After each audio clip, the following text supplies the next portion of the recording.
Welcome to Love and Life, a guide to a positive mindset. Now, before I go any further, please excuse any shouting you may hear in the background. The boys are on half term at the moment, and their favourite pastime is to play on their computer games and scream down their microphones at their friends. I do apologise if you hear any shouting in the background. They're not shouting at each other, they're just shouting at their friends. Okay, this month, as you know, we have been focusing on gratitude. So far, we have looked at the science behind gratitude and what it does to our brains. We've looked at some quick and easy gratitude practices you can do every day. We have also looked at gratitude and manifesting. Just in case you're not aware, the reason why we're looking at gratitude this month is because in November, we're going to be doing the magic. If you don't know what the magic is a book by the author Rhonda Byrne, and it's a 28-day gratitude process where each day you will take part in little gratitude practices, and there's about 3 or 4 pages to read. Each day will probably take you anywhere between 10 and 30 minutes, depending on the practice for that day. And the point of doing this is to get you into the habit of regularly practicing gratitude, like being in the habit of having a gratitude mindset. The reason why it's a good idea to do it together with other people is because 28 days, although it doesn't sound it, is actually quite a long time to commit to doing every single day without fail. So it's really good for accountability. It's really good to share our wins with each other. And it's just good to know that other people know what you're going through. So yeah, if you're interested in joining me doing the magic in November, head over to my Facebook group, The Magic November 2024. But I will pop the link down below so as you can find it easily. As you can imagine, I've been thinking a lot lately about the times I have done the magic. I think I've done it 3 or 4 times now. And I can honestly say that the thing that it's changed the most for me is how I can see people from a different perspective. There are quite a few practices in the book that focus on relationships, whether that's good relationships or past relationships, bad relationships, but it really helps you change your perspective on what you think about people. It helps you to move on. It helps you to let go of resentment. So today, I just want to just focus a little bit more on how gratitude can help with different relationships. It can help us improve different relationships in our lives. So it can help us improve our everyday relationships. So whether that is with your friends, with your children, with your partner, with neighbours, like it's really easy to get annoyed by people. Because if everybody made us happy all the time, then the world would be a very boring place.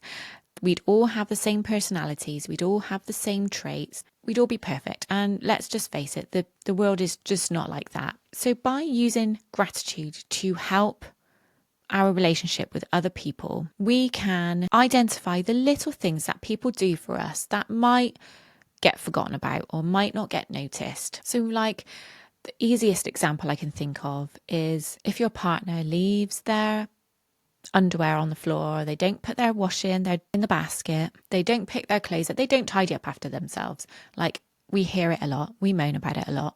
I certainly experience it a lot. But rather than focus on those little things that do piss you off, focus on the things they do for you, the things they do provide you. So did they cook dinner for you, or did they clear up the kitchen for you?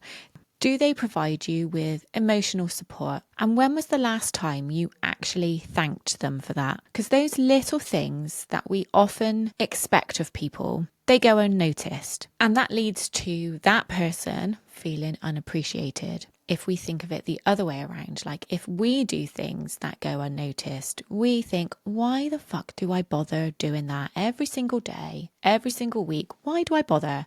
Because you don't get that thanks, you don't get that appreciation. So if rather than focusing on the annoying things they do, focus on the amazing things they do and thank them for it. This can really help like strengthen those relationships and make people feel noticed. And like there was one day last week when, I'm not going to say which one, But one of my boys had really pissed me off because I'd asked them to tidy their bedrooms in the day, and I went in and there's clothes still all over the floor. There's cans in the bedroom. Like, if you've got teenage boys, you know what I mean. If you've got teenage girls, you probably know what I mean as well. But I don't know what girls are like because I haven't got any. Actually, thinking about back to what I was like, I was probably a bit like that as well. But anyway, rather than being annoyed about that, well, I actually was really annoyed about that. But then I left his bedroom, went into my room, and he'd put my heated blanket on for me. And I'd been talking earlier on that day about how cold I was, how I couldn't wait to get into bed. But he also knows that I don't like it too hot. So he put my heated blanket on for me on medium without me even asking him to do that. Like, how thoughtful is that? And it just made me think, I am so lucky to have such thoughtful boys. Like, yes, they might do things to piss me off. Yes, they're not perfect, but who is perfect? So I made a point of going in and saying, thank you so much for doing that. Like, that was so kind of you. And he was like really proud of himself. And that's the thing, like when you do lovely things and it goes unnoticed, you're just not fussed on doing it again. You're not necessarily going to go out of your way to do it again. But if it is noticed and you're thanked for it and someone actually really, really, really appreciates it, then of course you're going to do it again. So yeah, it's really difficult sometimes. But if we can flip when we're annoyed with somebody, try and find something that they have done. One of the practices in the magic focuses on people you've got difficult relationships with. And this can be an absolutely life-changing practice. And for me, I think about a friendship that had ended. And it had ended in quite an abrupt way. And I held a lot of resentment to this person. I held on to for quite a long time. I held on to some really negative feelings towards this person, really negative feelings.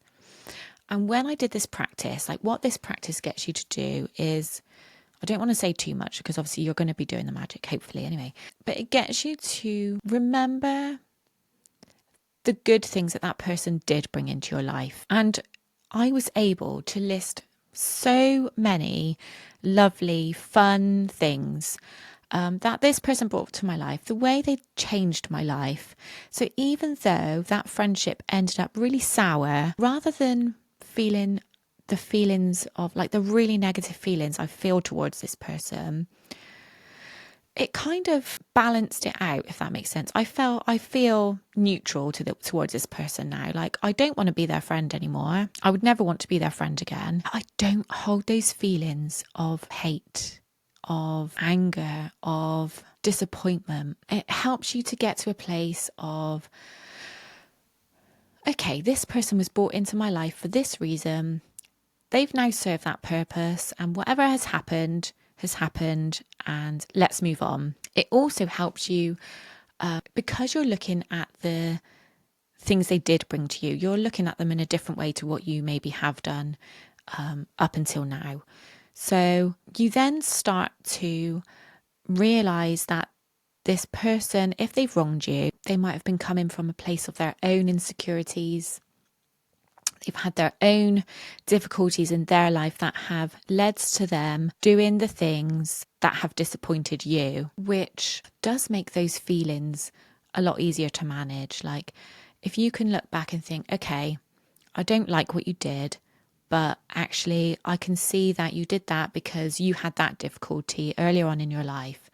Okay, it just helps you put things into, helps you see things from a different perspective. So if you have got, I mean, who hasn't? If you've got relationships, friendships that have ended badly and you still hold resentment towards that person, you might not realise that you want to let it go yet, but by doing this practice, you do naturally start to let it go, because all those feelings that you were holding on to before, the feelings of hate, the feelings of anger, the feelings of disappointment, they are low on the frequency scale. So when you feel those feelings, you are vibrating low. when you can turn that around and come from a place of love, come from a place of understanding, come from a place of empathy, then you are vibrating at a much higher frequency. And when you are feeling those higher frequency feelings and emotions, then that is what you'll get back in return in a different form, but that's what you get back. So it is really good if you can. It is really good to let go of those lower vibration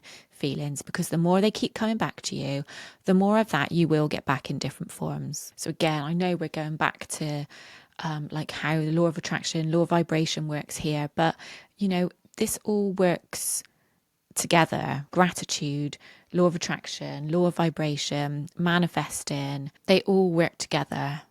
How about how gratitude can help improve your working relationships and help improve your overall job satisfaction? When was the last time you thanked your colleagues, your peers, your boss, or people who work with you, your clients? Like, really acknowledge what they've done for you by showing our colleagues, by showing the people who work with us more gratitude. We can strengthen those relationships and make those people feel good about themselves. A bit like what I was saying earlier about noticing the little things that people do for you and thanking them, like going out of your way to thank them. Like, this works in the workplace as well. Like, making a point of personally thanking a colleague who's helped you in a project, or helped you win a client, or provided some useful insight into something you're working on. Like, often these things go unnoticed because it's just their job. Again, we've all felt like that. Like, just because it's somebody's job doesn't mean they don't deserve a thank you for it. Something lovely you could do to make a colleague or a client feel amazing is to send them a personalized message thanking them for whatever they've done for you, the tiny things they've done for you, the big things they've done for you, the milestones they've reached. Like, think of the impact that these little gestures have on those relationships, on the team, on the bond between the two of you. And this also goes for yourself as well. So if you struggle with imposter syndrome, if you are constantly doubting your abilities, if you go into a meeting thinking no one's going to like my ideas, if you think, well, so-and-so is going to be better at that project than me, if you struggle with these internal thoughts of self-doubt, of who are you to be achieving that, to be doing that, you can help yourself to shift your own mindset by journaling on the things that you have achieved and what you've done to achieve it.